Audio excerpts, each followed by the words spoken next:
अस्सलाम वालेकुम। दुनिया डिजिटल से मैं हूं अदील वड़ाइच। इस वक्त यमन में सऊदी अरब और यूएई के दरमियान एक जो कन्फ्लिक्ट पैदा हो गया है, इस नए और बड़े तनाज़े में ख़ित्ते में बड़ी डेवलपमेंट हो रही है और पाकिस्तान का किरदार इसमें बड़ा अहम हो गया है और पाकिस्तान इस मामले में बड़ी सफारतकारी कर रहा है। चंद घंटे कबल हमारे जो वज़ीर ख़ारजा हैं, डिप्टी प्राइम मिनिस्टर इसहाक डार, उनका अपने सऊदी हम मनसब फैसल बिन फरहान से रब्ता हुआ, टेलीफोनिक रब्ता हुआ। और अब से कुछ देर पहले प्राइम मिनिस्टर शहबाज शरीफ जो हैं वो रहीम यार खान गए अपनी टीम के साथ और वहाँ पे यूएई के जो सदर हैं मोहम्मद बिन ज़ैद अल नहयान, उनसे मुलाकात की। और इन दोनों मुल्कों के साथ पाकिस्तान ने इंगेजमेंट इसलिए जारी रखी हुई है, दोनों ब्रादर इस्लामी मुल्क हैं और एक ख़ित्ते में मिडल ईस्ट में एक बड़ा तनाज़ा पैदा हो गया है। और पाकिस्तान जहाँ दोनों ब्रादर ममालिक हैं, वहीं सऊदी अरब के साथ पाकिस्तान के कई मुआहदे भी हैं, ख़ास तौर पर दिफाई मुआहदा है।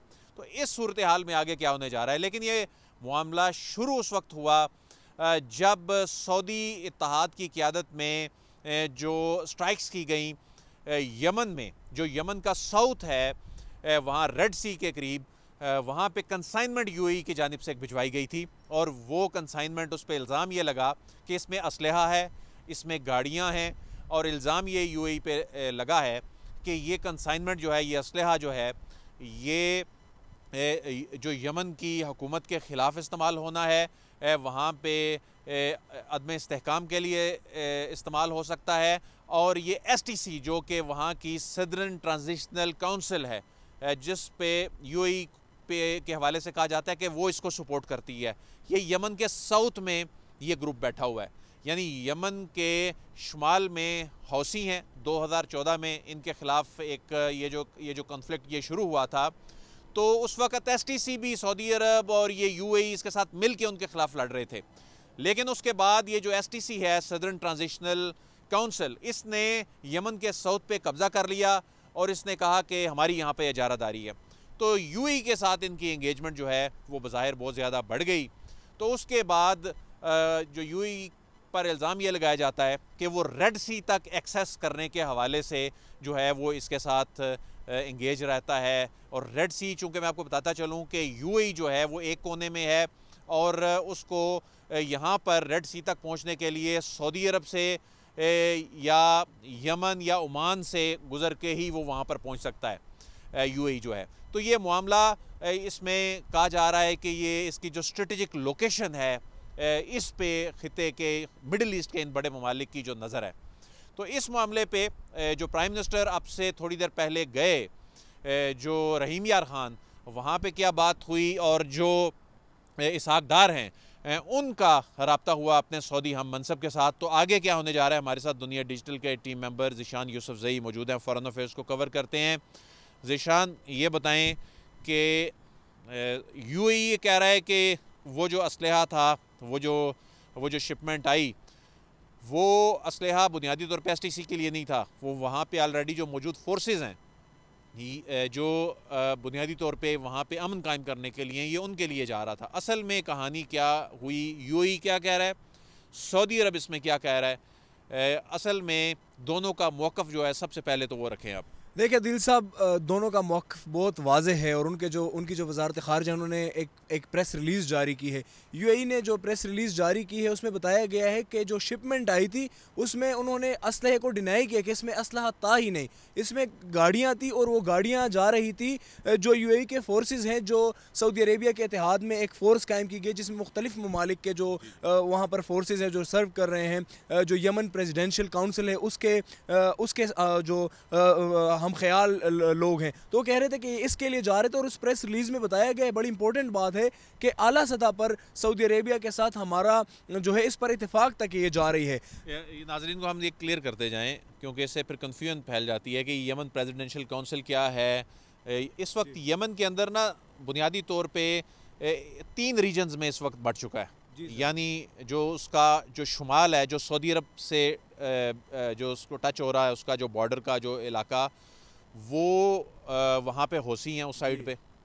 फिर उसमें सेंटर में आके जो है ये जो यमन प्रेसिडेंशियल काउंसिल और उनकी वहाँ की वो हुकूमत जिसको सऊदी अरब और ये दीगर तमाम ममालिक जो है वो उसको यूएन रिकग्नाइज़ करता है। और इसका जो साउथ है जो बुनियादी तौर पे जो रेड सी को भी टच कर रहा है और वो जो बिल्कुल उसके जनूब में आता है, यानी बिल्कुल उसके जो अरेबियन सी को टच कर रहा है, तो वहाँ पर ये एसटीसी बैठी हुई है, ये काउंसिल बैठी हुई है जिसको सदर्न ट्रांजिशनल काउंसिल कहा जाता है। तो आप ये बता रहे हैं कि ये बुनियादी तौर पे यमन की जो प्रेसिडेंशियल काउंसिल है, जिसको रिकग्नाइज यूएन ने और दीगर ममालिक ने, सऊदी अरब ने किया हुआ है, यूएई कह रहा है कि ये उसके लिए हम भिजवा रहे थे। ऐसा ही है, वो यूएई ने अपने प्रेस रिलीज में कहा है कि हम उन्हीं के लिए भिजवा रहे हैं। और अभी उस प्रेसिडेंशियल काउंसिल ने ही यूएई के साथ अपना जो दिफाई मुआहदा था वो ख़त्म किया और उन्होंने कहा कि आप अपनी फोर्सेस विथड्रॉ करें। दरअसल जो यूएई है उस पर मुबैना तौर पर यह इल्ज़ाम लगाया जा रहा है कि जो साउथ में जो ट्रांजिशन काउंसिल बैठी है, तो यूएई उसको बैक कर रहा है और उसको सपोर्ट कर रहा है। और मुबैना तौर पर ये बातें भी की जा रही है कि वहाँ पर कुछ पोर्ट्स हैं जो अदन के इलाके में आती है और दूसरे इलाकों में आती है। एक जानिब पे अगर यमन का जोग्राफिया अगर हम देखें तो दो जानिब से ये समंदर को टच कर रहा है और दो जानिब से ये ममालिक को टच कर रहा है। एक जानिब इसका लग रहा है सऊदी अरेबिया, दूसरी जानिब आ रहा है ओमान, और दोनों जो बाकी दो जानिब है उसमें एक रेड सी आ रहा है, एक अरेबियन सी।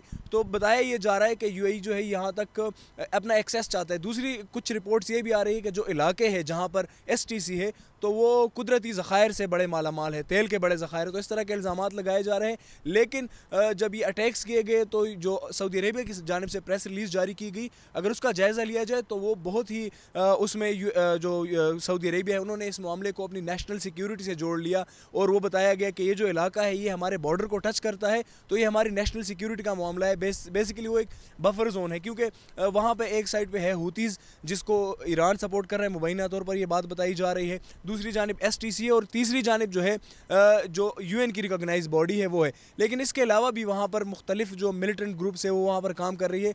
तो अभी तक की जो सूरत हाल है वो तो ये है कि यूएई ने अपने फोर्सेस भी विथड्रॉ करने का फैसला कर लिया है। ये कौन से फोर्सेस हैं जो बुनियादी तौर पे तमाम जो सऊदी अरब की क़ियादत में जो एक इत्तेहाद था, जो वहाँ पर अमन कायम करने के लिए, वहाँ की हुकूमत को सपोर्ट करने के लिए, ये वो फोर्सेस हैं जो वो विड्रा कर रहा है यूएई? ऐसा ही है जिनके साथ मुआहदा किया गया था यमन प्रेसिडेंशियल काउंसिल ने, और उन्हीं ने अनाउंस कर लिया कि मुआहदा हम ख़त्म कर रहे हैं, आप अपनी फोर्सेस को जो है वो विथड्रॉ करें। और यूएई ने उसको एक्सेप्ट किया कि हम अपने फोर्सेस को विथड्रॉ कर रहे हैं। ये तो हमने जो यमन का प्रेसिडेंशियल काउंसिल है या वहाँ की जो लेजिटिमेट गवर्नमेंट है उनके कहने पर जो सऊदी अरेबिया के ज़ेर क़यादत एक कायम इत्तेहाद है तो उसमें हमने फोर्सेस भेजे थे और हम इसको विथड्रॉ कर रहे हैं। वो अब विड्रॉ कर भी रहे हैं।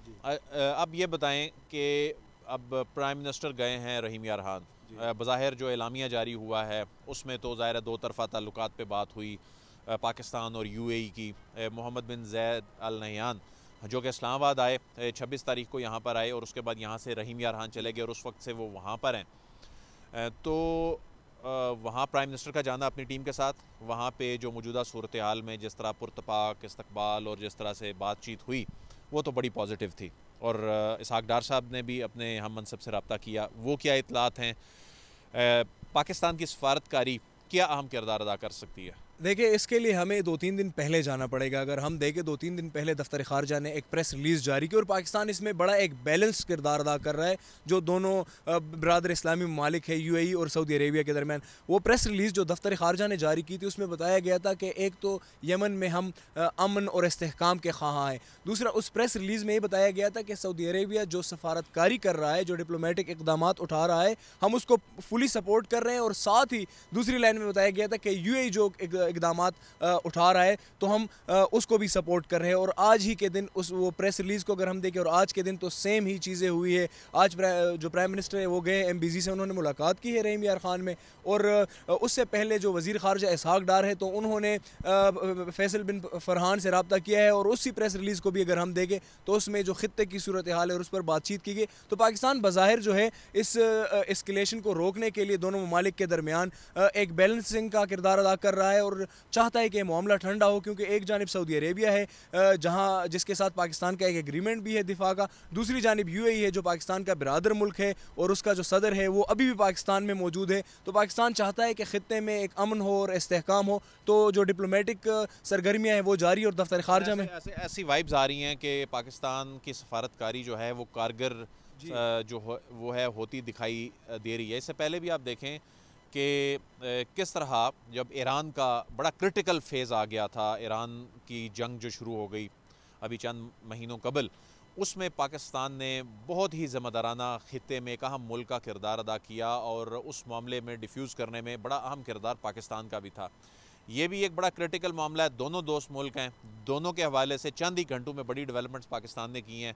तो ऐसे अब लग रहा है कि ये मामला शायद कुछ ज़्यादा कशीदगी इख्तियार करने से बचत हो जाए इसमें। देखिए वो चीज़ें तो वाज़े हो गई ना, जब यूएई ने कहा कि एक तो उन्होंने क्लैरिफिकेशन दे दी, दूसरे उन्होंने बताया कि इसमें हमारा सऊदी क़यादत के साथ हम राब्ते में थे, और जब उन्होंने फोर्सेस ही विदड्रॉ कर ली तो उसका अगर हम उन बयानात का जायज़ा लें जो उनके डिफेंस मिनिस्ट्री ने जारी किए, तो बेसिकली लग ये रहा है कि जो एस्केलेशन है वो रुक जाएगी और ज़्यादा नहीं बढ़ेगी। पाकिस्तान ने हर उस पर ख़ित्ते के लिए इक़दाम अदा किए हैं, और इसहाक डार जो है वज़ीर ख़ारजा, उन्होंने गुज़िश्ता बरमला इस बात का इकरार किया है कि ईरान का मामला जो है पाकिस्तान ने अमेरिका के साथ उठाया था, बाकायदा उनका मुकदमा उनके सामने लड़ा था। और आपको याद होगा कि इसहाक डार जब अमेरिका गए थे तो जब मार्को रूबियो से उनकी मुलाकात हुई तो उसके बाद उन्होंने ईरान के वज़ीर ख़ारजा से रब्ता किया, तो उसमें भी किरदार अदा किया था। और ये वाला जो मामला है तो ये लग ऐसे रहा है, नज़र ऐसे आ रहा है कि पाकिस्तान ने इसको बड़ा ही तरीके से इसको जो है वो सॉल्व कर लिया और पहुँच गया बज़ाहिर एक बड़े एस्केलेशन की तरफ अब जो है वो नहीं जा रहा। बहुत शुक्रिया। इस हवाले से नाज़रीन आपको